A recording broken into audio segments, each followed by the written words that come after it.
All right, guys. So this is Gym Explosion team call. Tonight, I'm so excited to see everyone's faces on this call. I've been gone for a while in Kenya, so you're getting to see the beauty of jet lag and just feeling like really exhausted today, which is pretty crazy. So I'm so excited about tonight's call, and I just want to introduce Justine to you really quick. We actually met almost a year ago at a retreat that was done here in Texas, and she won a contest and came, and we met out at Top Fun, which was Haley Neville. Haley Neville actually was her contest, and several of the jewels got to participate in the contest. And then we all got to go out and play with everybody. And I fell in love with Justine immediately. First of all, guys, she's gorgeous. She's unbelievably smart. She's funny. And so we just kind of really connected. I've had a blast. I kind of got to train her team several weeks ago and spend time with her, and she's going to train us tonight. And just want to share with you real quick, and then I'm going to hand it over. She is a licensed counselor, so she really knows her stuff. She has written several books that we might hear a little bit about tonight. And then she's also a licensed facilitator or a certified facilitator with Daring Way, which is part of Rene Brown's community. It's actually her, corporation that Justine is under. And I don't know if you know who Dr. Rene Brown is. I'm a huge fan. She's written Daring Greatly and several others, but that's a really big one. That's where I came to kind of know who she is. And so I'm going to hand it over to Justine for her to get started. I'm going to grab my pen and paper to start taking notes. And as I turn it over, guys, remember that we are being recorded.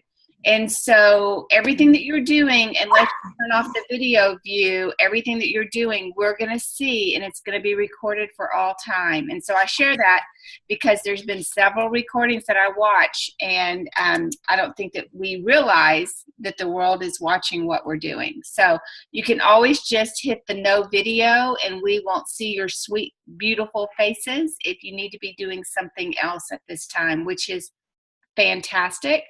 But just know that. Okay, Justine, I'm handing it over to you, sweetie. Thank you. I've never ever thought of giving my team that warning. Like, this is recorded. Turn off your video if you don't want. Thank you. See, I'm learning something. I learned from you. Thank you. So hi, thank you so much for having me, Melissa. I'm so excited that this totally worked out. Like, I've been reaching out to a couple people about this training because I love this work, and it's honestly the most powerful work of my 18-year career, and I am seeing it really change my team when they are willing to do this work with me. And so a little bit about myself first. So I am a licensed professional counselor, and I've been in practice for over 18 years. I had to ask Chad, I was like, how long ago was 1999? He's like, you don't want to know. It's been a long time. So I started my career in substance abuse, and then I went into eating disorder treatments and was there for about 4 years. I've been in private practice for 10 years, and I've really focused on anxiety and depression, but I've recently changed my practice because we went through our own infertility journey.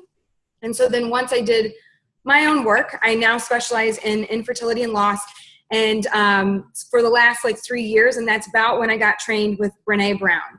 So Rene Brown is a social worker. She's a shame and vulnerability researcher, and she is the author of the latest book is Rising Strong.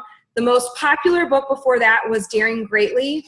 My favorite book to start, if you have not read any of her books, is The Gifts of Imperfection. The little book, it's easy to read, and I love it because it's just gives you really good guidelines and places to start. She is has started a global conversation on shame, vulnerability, courage, and things like that.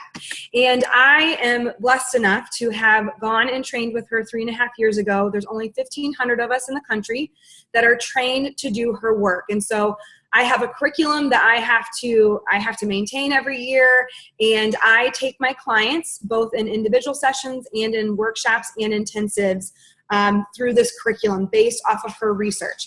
And it completely applies to network marketing and our plexus businesses. So I'm loving this training because it just really kind of helps you. Sorry, that's Gracie. She talks a lot. I am telling my team, if you're not willing to work through your shame stuff, and if you're really not willing to get courageous and vulnerable, you will have a cap on your business. And we're starting to see that. And I've talked to Ame Darling before about this work, and she says we hear a lot about John Maxwell in network marketing, especially in plexus, which John Maxwell is amazing, but there's a piece to this Rene work that takes it a little bit further, and it's the shame and vulnerability work. And so we're going to go through some of that tonight. I also like to just give my mini plexus testimony just because I can do it really fast at this point, and because my testimony is really different than a lot of people. So if you ever need a testimony that's a little bit different, please don't hesitate to ever reach out to me. So I was that person that did not need or want plexus at all. I had already lost the weight and gotten off the medication. After our infertility journey, I had 35 pounds extra on my 5-foot frame, and I changed my entire lifestyle. I follow, for the most part, what is the blood type diet. I cheat a lot more with plexus, thank God, because I do like the bread basket once in a while. But I follow it for the most part. And I lost 35 pounds. I got off all of my medications. And my friend Sam had started to use plexus. And she has this amazing IBS testimony. All of her boys take plexus and have this amazing testimony. And she was begging me to use it. And I kept telling her, like, what are you talking? I do not need supplementation. You're insane. I don't need it. Like, I am healthy. I feel great. And so I fought her horribly. But then she kind of started to work the business and get this spark back. And I started the product simply just to support her because she was a stay-at-home mom of 3 boys, and she just like really got herself back, and I wanted to support her in that. And so I started Triplex. And it was within the first month that the biggest difference that I felt was I had no crash. As a private practice therapist, I work with clients some late into the evenings. I used to before plexus, yay plexus. But I would crash at like 3, and I would still have 4 clients to see. And with Triplex, just even a month, I didn't crash anymore. I had also started to have a little bit less pain. So the biggest part of my testimony is how much it's changed my health in regards to ibuprofen. So I have had 2 back surgeries in high school, and I was in a body cast for a year of my life. That's part of my first book is called Ever Upward, and I tell the whole story about that and then our infertility journey. When you have back surgeries 20 years ago and no physical therapy, because we didn't really do physical therapy back then, you live on ibuprofen. I would eat 4 ibuprofen every 4 hours with no concern to my digestive tract, and now what I know, my cardiovascular health with the new research. And with Triplex, it started to go down, but then when I added ease and even more on the Triplex with lowered inflammation, I have had no ibuprofen in 3 years. It is nothing short of miraculous. My husband and I just went to Disney World and Universal at the end of April, and we did all 6 parks in 3 days, and I did not take 1 ibuprofen. So it's amazing. So I obviously became a plexus junkie like a lot of us. And Sam said, I am stealing your money. At least become an ambassador so you can pay yourself to take the products. I was like, fine, but I am not freaking working network marketing. Are you kidding me? I just published my first book. I have a full-time private practice. I'm not doing that. And here I am. I'm a Ruby. I will be Diamond. I will be Diamond in 2017. I love this work. I love this business. And I really, in all honesty, feel more effective in this work than I do one-on-one with a lot of my clients. Being a therapist is really hard. And I'm able to pour into my team and pour into my customers in ways that I can't do that as a therapist. So I love Rene Brown work and Rising Strong and Plexus. And so I really have figured out this way that they meet in the middle and one helps the other. And so that's what I'm going to share with you tonight. So this is a very brief overview into the Daring Way curriculum, which is her first curriculum, which is 12 sessions long. And then I'm actually going to share some of the newest curriculum with you, the Rising Strong. So the Rising Strong curriculum is 16 sessions long. But I'm going to give you a little tidbit.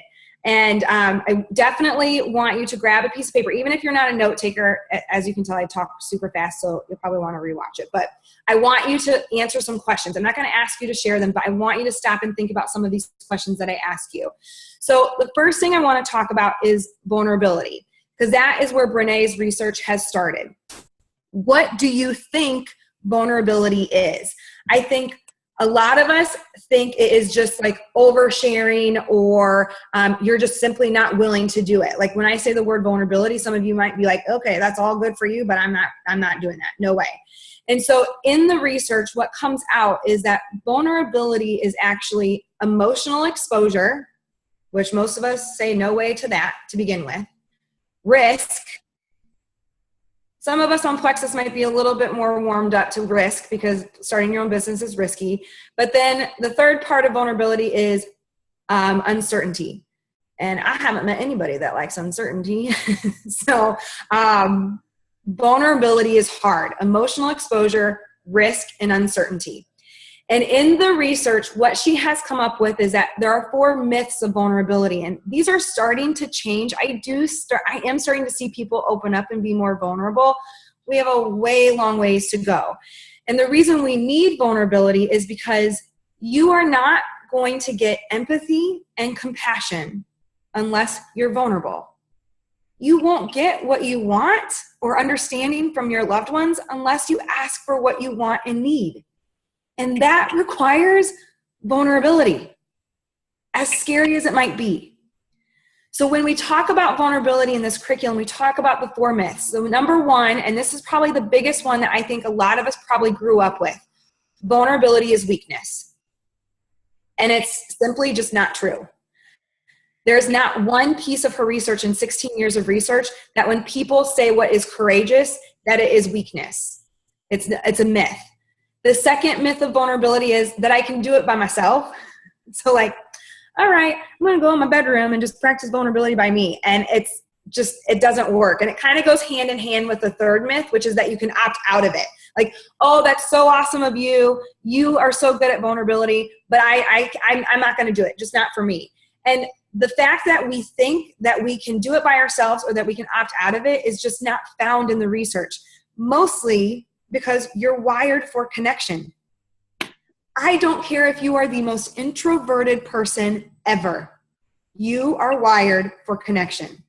And vulnerability is required of connection.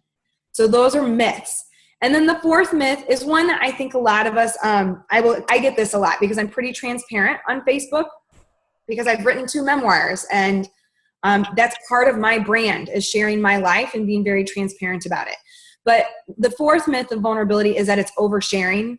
And that's not true. Like, oversharing is actually a way that we armor up and that we're not our true selves. One of the ways that a lot of us overshare is like when you meet that person and you're like, oh my gosh, I love you so much and we have so much in common. I'm just going to tell you my deepest, darkest secret right away. Because you want to hotwire connection.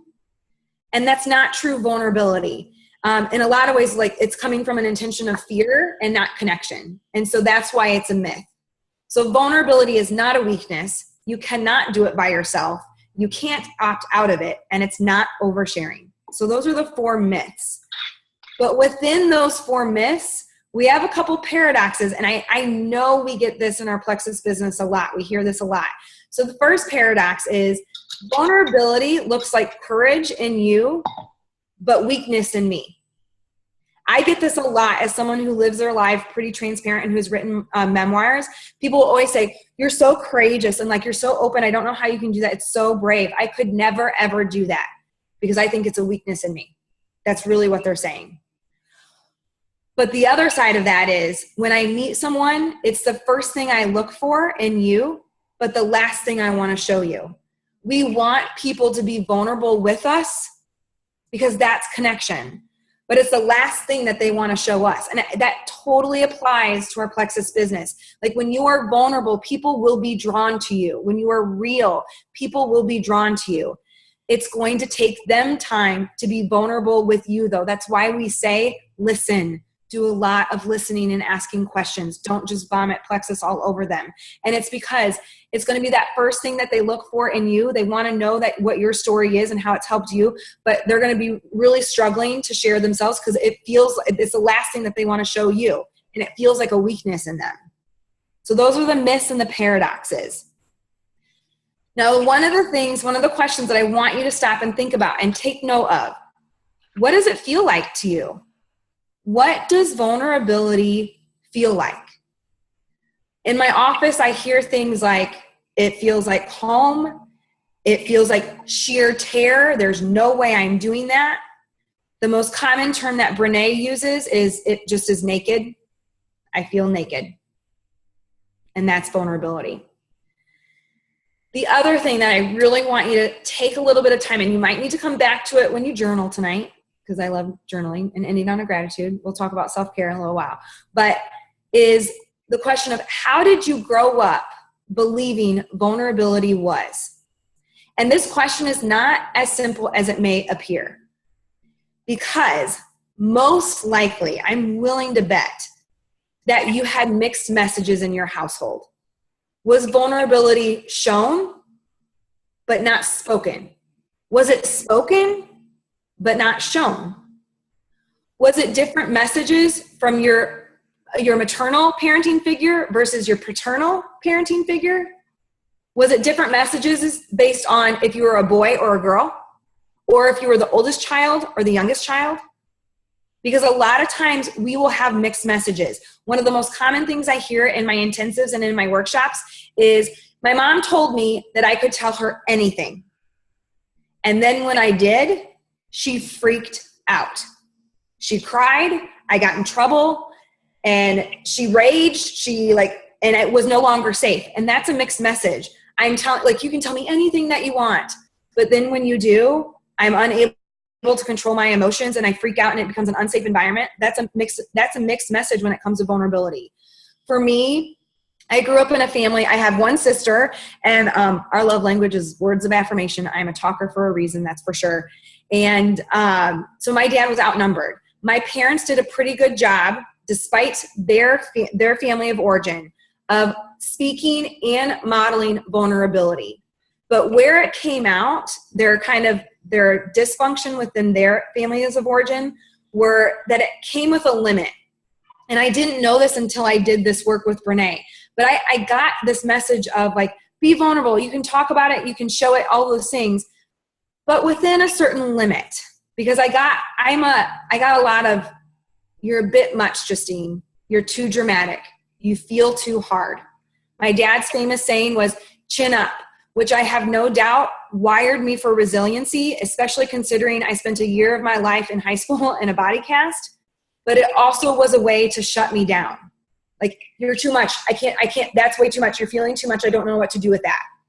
And so it became a shame message. And in my life, that's one of the big shame triggers that still comes up for me. I'm too much for someone, which automatically kind of then goes, we all know where our head goes to, I'm not enough, I'm unworthy of love and belonging, which is shame. And so we have to learn how to change the story that we tell ourselves. So that really think about, what do you think vulnerability is? How did you grow up believing it was? What do you think it feels like? Because I guarantee it is influencing how you work your plexus business and how you lead your team. We must use vulnerability in network marketing. We must use it in our plexus business. Otherwise, you come across as way too salesy. People want to know why. People want to watch your journey. They want to be invited in. No story is too small.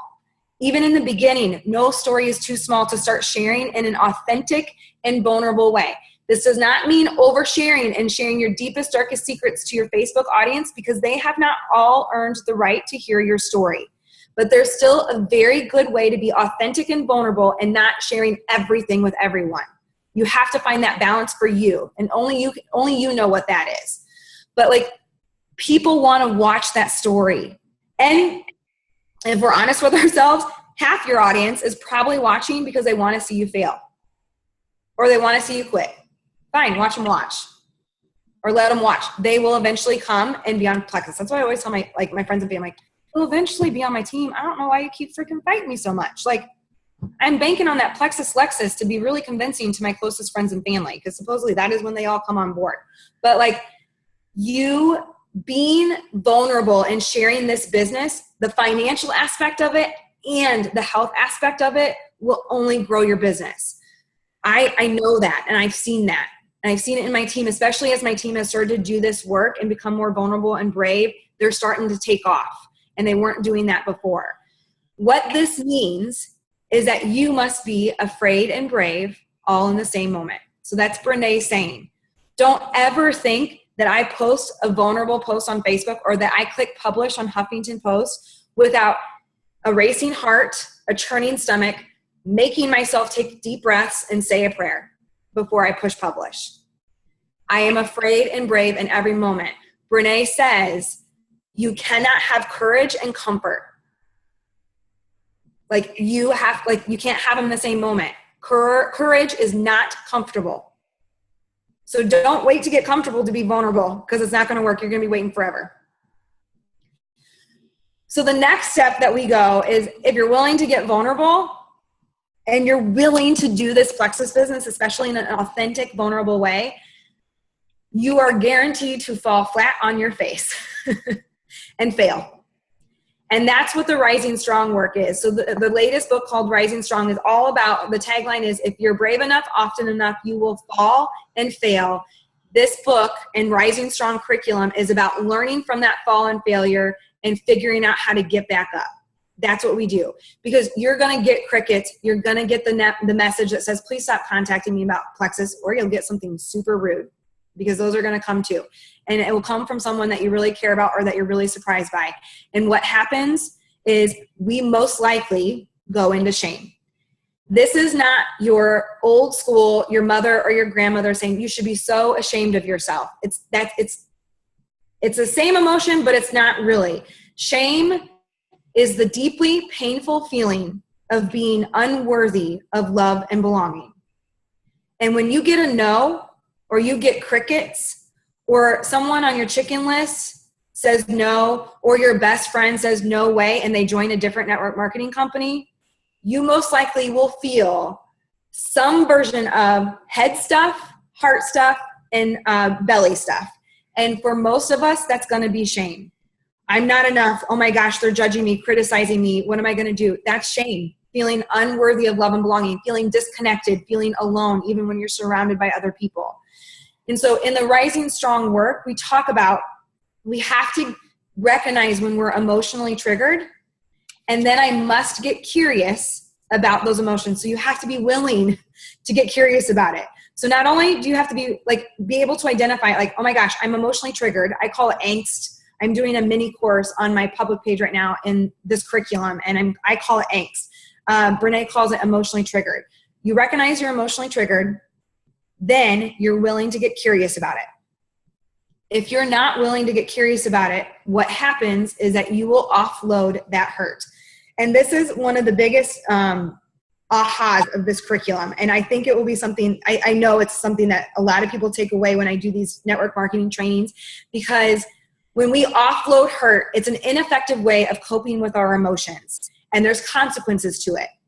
And so there's 6 ways that have come out in Brene's research. So as I'm going through these 6 ways, I want you to think of a few things.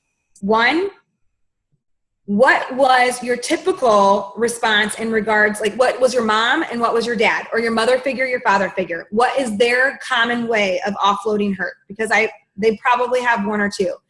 2, what's your way of offloading hurt? But then 3, I guarantee you probably have some of these functioning on your team. So kind of have your team in your head when I'm going through these 6 ways of offloading hurt, because names will come up and you'll be like, oh gosh, she's a total chandelier. What can I do to help her with that? How can I educate her on that? So the first way that we offload hurt is called chandeliering. Chandeliering. I stuff the pain down so far, so down. By the way, we are not endless black holes that you can just keep stuffing. Like, it just festers.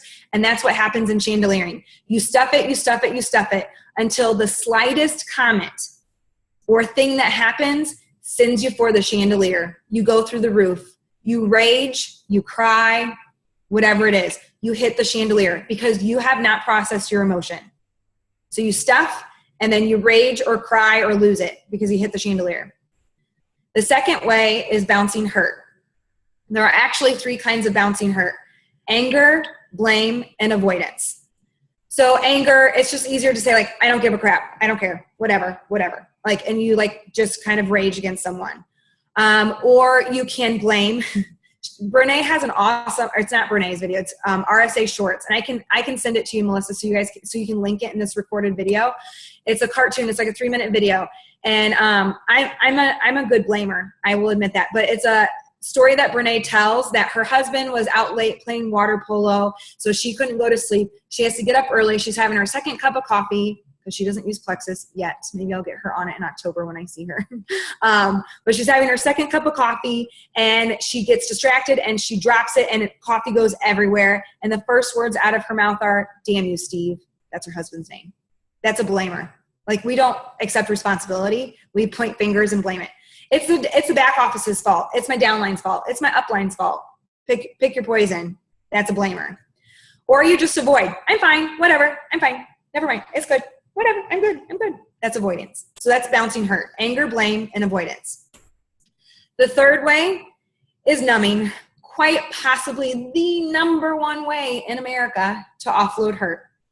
I take the edge off my emotional pain with, fill in your blank: drugs, alcohol, sex, shopping, perfecting, being too busy, scrolling Facebook, living through children, money, caretaking, people pleasing. Those are big for women. Caretaking and people pleasing are huge for women. Chaos. I function in the chaos. Shopping, constant change. I mean, you can make pretty much anything that is a healthy coping skill become a numbing coping skill, unfortunately. So numbing is the third way that we offload hurt.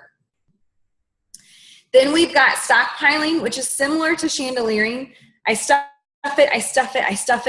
it. But instead of hitting the chandelier, like getting set off, my body keeps score. My body shuts down. The body always keeps score, and the body will always win. Unprocessed emotional pain is not benign. And I have no doubt, especially working and using plexus for 3 years at this point, that yes, a lot of our stuff is gut health. A lot of it is also unprocessed emotional pain. If people work through their emotional pain, we would have way less incidences of anxiety, depression, stomach problems, all of it. It's in the gut, but it's also in our emotional health, for sure. It's all connected. It's all in one. So that's stockpiling. And most likely, those are your customers and ambassadors. You got people who are sick for a reason. And for some of them, it's going to be unprocessed emotional pain. Then we've got our fifth kind is called high-centered. So I remember when my sister did this in high school. She drove up on the curb and got stuck.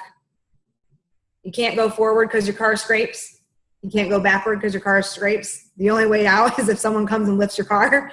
That's high-centered. In other words, like, I've lived my life wholehearted and vulnerable a little bit.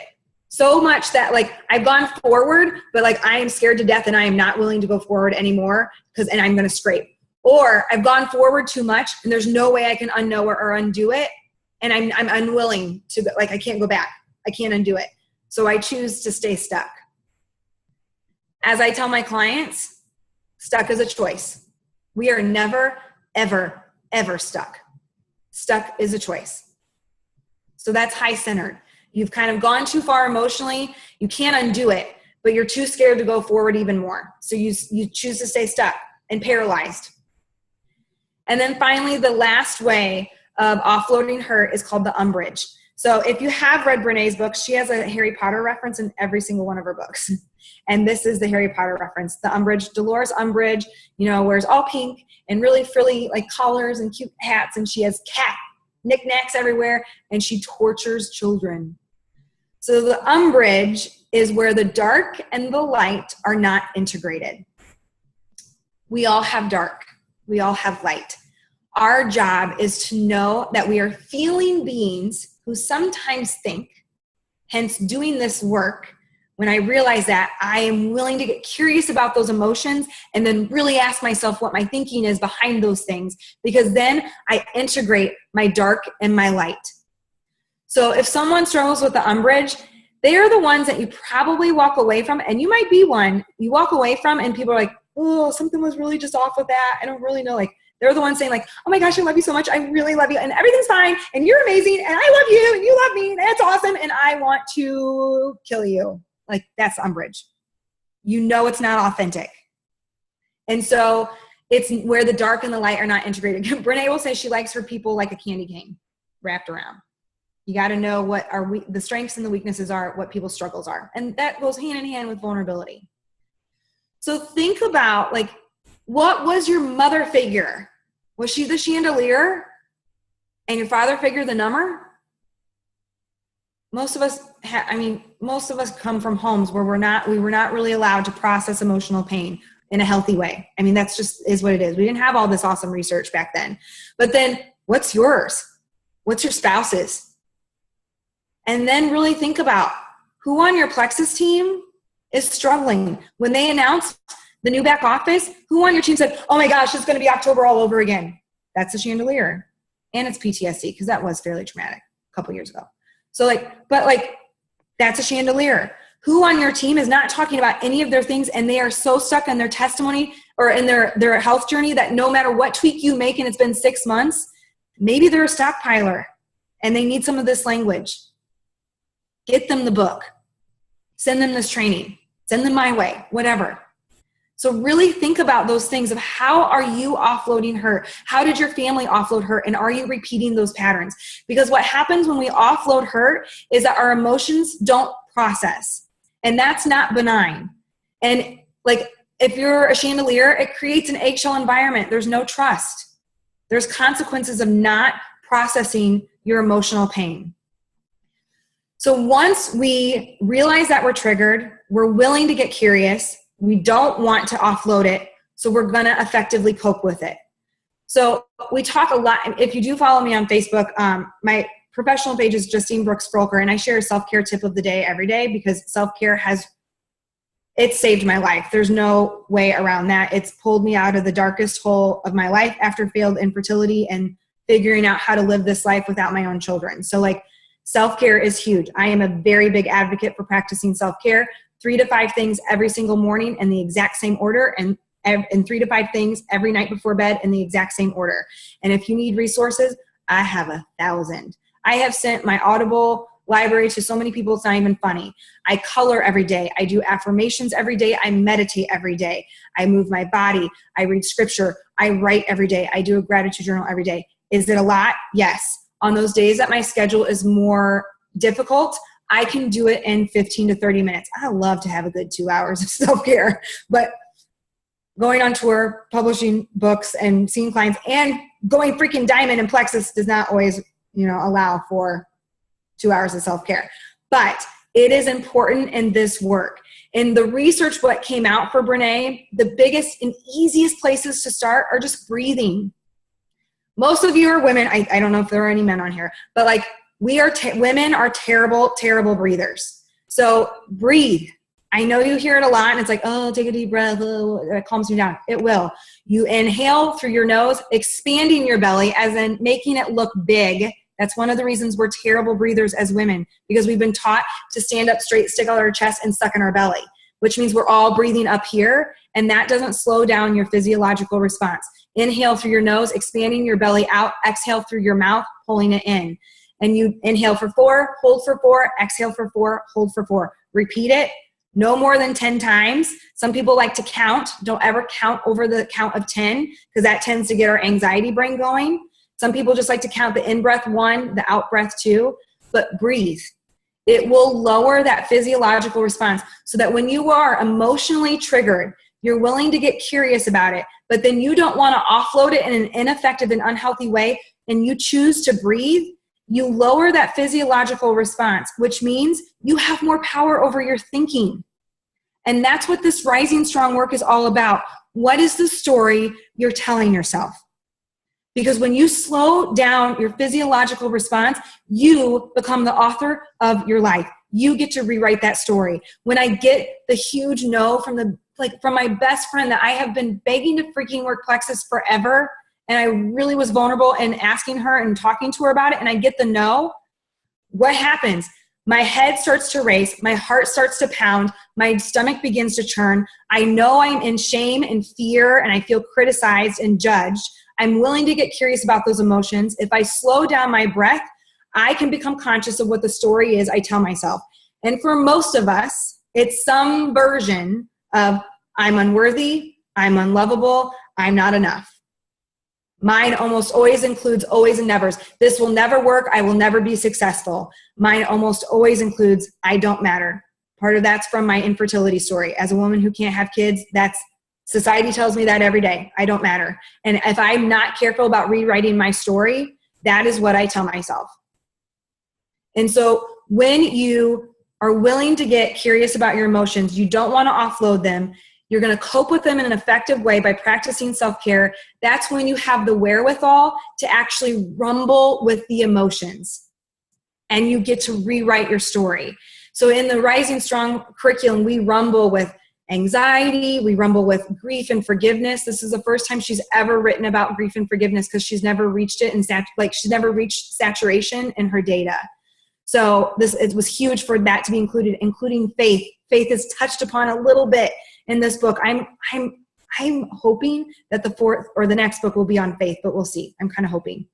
But we rumble through all of these emotions because there's a lot of different things that have come out in her research when it comes to rumbling with these emotions and rewriting the story that you tell yourself.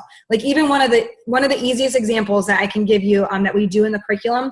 So I give them a 1-inch box, it's a tiny box, and they have to write down the names of the people whose opinions really matter in their life. And they're not allowed to write super tiny, and they're not allowed to make the box bigger. And I know I know that makes some of us in the plexus business uncomfortable to think that we only get that box, but those are your people. Those are your peeps. It's not supposed to be your team of 100 people. It's not even supposed to be your team of 20 people. It's your people. And I hope yourself is in that box. But rumbling with criticism means really, is that one of my people in my box? Because if it's not, then that person is not necessarily in my arena, and I don't necessarily have time for their feedback. I don't have time for people's feedback who are not willing to be authentic and wholehearted with their life.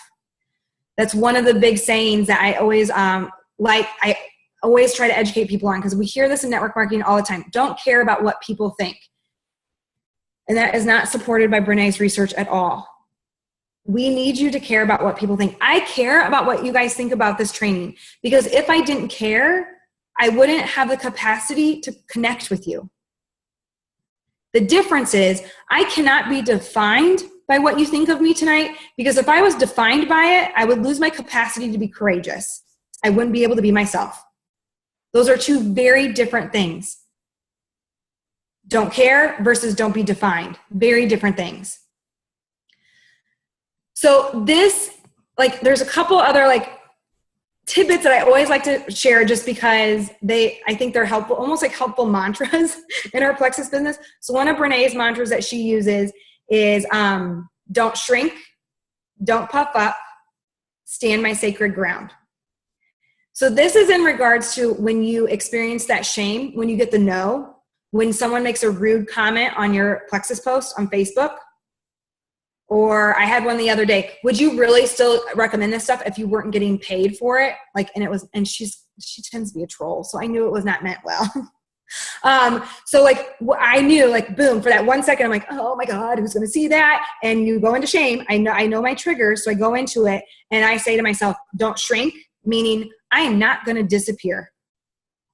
I'm not going to delete that comment either, unless it's really, really, really rude. Then yes, delete that stuff and just start the day anew. But I'm not going to disappear. Don't shrink. Don't puff up. I'm not going to come out guns blazing, shaming her, because fighting shame with shame only makes you feel worse. And it's not going to get you the new customer or the ambassador. It's not going to turn her into one of your followers. So don't puff up either. I'm going to stand my sacred ground.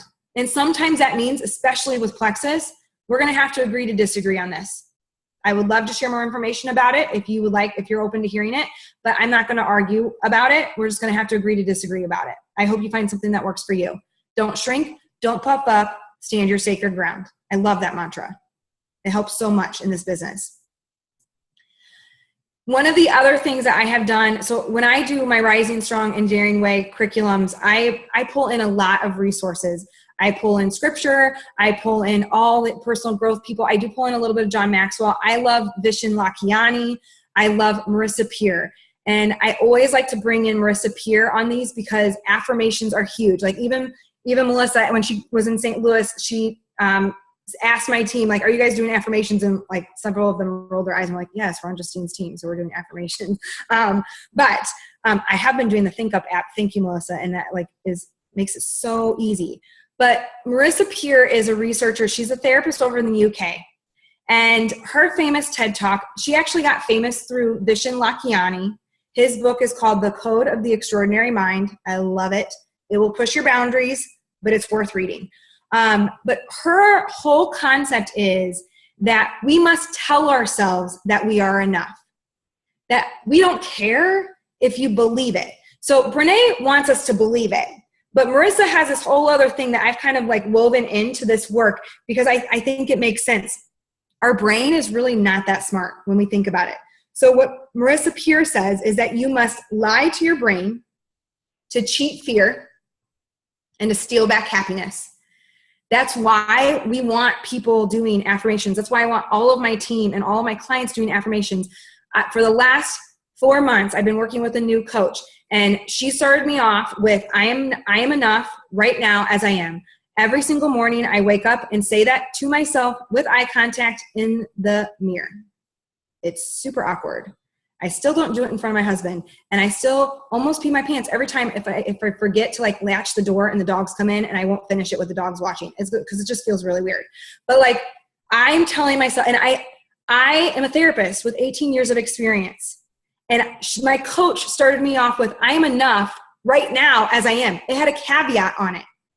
It took me 3 weeks of daily mirror affirmations to not cry. We live in a world that tells us that we are not enough every single day. Most likely, parts of your life experience have also told you that you are not enough every day. You must do this work, Brene, like rumbling with your emotions, asking yourself the story that you are making up, but you also must do the affirmations and telling yourself that you are enough. Because if you don't, no one else will. And it's way more powerful from you. I cannot stress affirmations more. And so Melissa, I can send you a bunch of resources and people can I'm a seeker. So I love resources from all walks of life. And then I just kind of pick and choose. Like my coach had me listen to a book and she was so funny. She's like, you're going to have to suspend your Christian beliefs for a little while because she talks about reincarnation. And I was like, well, that's just not biblical. But I got a lot out of the book because it really helped me look at different aspects. And I was able to put them into my working model of my faith and things like that. And so that's what this work is all about. That's what the wholehearted, authentic, courageous life is about. And when you do it in your plexus business, when you work through your stuff, you'll be able to get over yourself and write your story and really go to the top and help more people. You have to get over your own stuff to help people. And this work will help you do that. So that's what I got. That's amazing. I have a million questions, and I know that you are really busy, so I will message you to get some information. Yeah. Marissa Pierre, how are you spelling her name? Marissa is with one S. So Marissa with one S, Marisa, Pierre, Peer. And literally, I think I think her famous TED Talk, or it might be her talk at A-Fest, which is Vishen Lakhiani's festival. It's called The Disease Killing Humanity. I'm Not Enough. I love Marissa Pierre. I love it. She's the one that literally, she will claim that she can cure anything by teaching people to write everywhere, I am enough, like on their mirrors. It's on my mirror. It's in my car on a Post-it. It's on my phone wallpaper. It's on my computer wallpaper. I am enough. I am enough. I am enough. I tell myself and see that everywhere I go, because every day I go to bed with a to-do list that's not finished. in a world that tells me I'm not happy enough, thin enough, rich enough, whatever. Scarcity, comparison, shame. We talk about that in Brené's work too. So like, I have to tell myself I'm enough.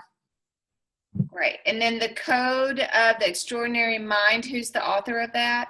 Vishen, Vishen, Vishen Lakhiani, Lakhiani, I believe. Okay. And he has an awesome app. His app is free, and he has like meditations on it. He has classes that you can take. He has a huge like personal development platform. And he partners with Dave Asprey, who is the bulletproof diet guy that Kim Pollack keeps talking about. So he's partnered with Dave Asprey because Dave Asprey is really big in the meditation world. I'm full of, you never walk away from like going to lunch with me or training without literally like 20 resources. I'm here thinking like, when do you have time to do your practice? Like that blows my mind. Like you never sleep. Yeah. So I get up at 5 a.m. every day, 5:04, because that's one of my weird quirks. It has to be a 4. I don't know. Yes, I'm a therapist. I see a coach. We're good. But like, I read the Miracle Morning for Network Marketers like 2 years ago, and I was already doing a lot of it. And so like, I really practice this work that it has to come from an intention of filling myself up to give more. It's not a checklist, but I will admit when I first started doing this work, I picked 5 things. I put them on a Post-it every day and I checked them off. Like I didn't care when I was doing them. I just needed to get them in my daily practice. And I chose the easy stuff at first, like a gratitude journal, coloring. I did not start with meditation. I am not a natural meditator, but I will do it every day because the research is there. You need to sit quietly for 10 minutes. And there's tons of apps. I use 3 apps. I meditate like in 10 different ways. And that's why I've been able to do it more days than not, because I don't dread it. Like I just pick which way, some days I just pick which way is easiest or feels easiest on that day. The easiest place to start for self-care, I always tell people, read scripture or a non-religious devotional. I have several resources for that if you need those. And color, because when you color, your brain looks like you just meditated. So what an easy way to start meditation is to freaking color in an adult coloring book. I mean, if you want to color like SpongeBob SquarePants, fine, but I'd rather you get like an adult coloring book because there's lots of them. Like, okay, but 5 minutes. For your self-care, the things that you said you have 5 things that you do every single day. Color, right? So I do affirmations in the mirror, and then I meditate. I just added visualization. That's per my coach. So like visualizing and feeling where you want your goal. The feeling is really big. You have to like, how's it going to feel for me to go diamond? What's that going to feel like? And focusing on that. And then I color, and then I read my scripture and like a page. And like right now I'm leading my plexus team through Daring Greatly. So I read a page in that. And then at night I do scripture, gratitude journal, and literally 1 page of a book because I'm going to bed too late. And if I miss my bedtime, I owe my coach 50 push-ups. So getting an accountability partner works. That's why part of the reason why I have really buff arms is because I've missed my bedtime 3 times last week. So I had to do a lot of push-ups for my coach. And what time do you go to bed? Lights out no later than 10:30, which is hard for a plexus business, obviously. It needs to be 10. That's still too late for a 5 a.m. wake up. It needs to be 10. But I told her, I was like, I'm going on tour and I'm freaking ranking up in plexus. 10 o'clock is too early. There's no way. I feel more anxious trying to get to bed at 10 versus doing that half hour. And I was skipping my nighttime routine. So also know what your telltale signs are. For me, one of my telltale signs are I am scrolling Facebook in bed, not income producing activities, and it's numbing. And I don't use technology in my bedroom. That's my number 1 rule. So if I'm breaking that, I know I'm off track. Where do I need to start? I need to get my butt in bed and actually turn off the light because that's going to affect the morning routine. So I always tell people like who are starting off with self-care, start with your bedtime routine and start getting that great sleep. So then you can start getting up earlier to get the morning routine in. But get the bedtime routine in first. Okay, one more question. On your affirmations, meditation, visualization, color, scripture, and reading 1 page, which is crazy. How much? 5 minutes, 5 minutes, 5 minutes. All of that's 5 minutes each? It can be if it needs to be, yes. Don't discount 5 minutes of meditation, 5 minutes of coloring. It's 1 song. Play 1 song and color. Don't discount that. But to have it in the same order every day it becomes your foundation to live from an authentic, intentional place for the whole day. And then you spoke of a miracle morning for network marketers. That's a book. Yes, that's a book. So good. Just look, I don't know who the author is. The Miracle Morning. And he originally wrote it, just The Miracle Morning, but then he rewrote it for network marketers. I don't know how much of it is different for network marketers, but I read the network marketer one. I love it. It's so good. Some of you may not like it. We are all morning people. It's a choice. There's no such thing as night owls. Like morning people are choice. That's a choice that you make. So it will stretch you. I tell you what, okay, I just got tons of stuff. And I'll message you guys. Thanks for being on. I'm sure that my team had a million questions. So send them to me. And send them to me and I'll send you resources and go to the Justine Brooks Froelker page because you're getting free curriculum there. I'm on week 4 and I'm giving away I'm doing a mini course because I'm going on tour this summer. So give us your website again. It's daringandstl.com. Wait, daring what? Daring in INSTL, like St. Louis.com. And then if you look Justine Brooks Froelker, and that's my public page, and that's where I share all the self-care tips. That's where I'm doing the mini course. It's personal development is what it is. .com? Yeah. Okay. Yep. All right. I will put out a deal and have everybody put any questions that they have, and I'll shoot everything to you. Okay. Thank you so much. This was ridiculous. It was so good. That's what everybody says. And everyone always says well, do you want to open it up for questions? And I usually tell people people are usually kind of overwhelmed and just kind of oh my gosh, this is amazing. And I have so many questions, but I don't know if I want to ask them right now. So they need time to process it. So don't reach out to me. It's totally fine. It's a lot of information, but I like to give you as much as I can in a short period to kind of love the work. This work will change you from the inside out. It is in my bones and in my cells. And it's it is the most powerful work of my whole life. And you've really seen your team change? Absolutely. That's amazing. Absolutely.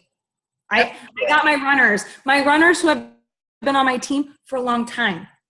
And it wasn't until we really did the Rising Strong book study and I really started implementing this work that they really started getting out of their own way. That's fantastic.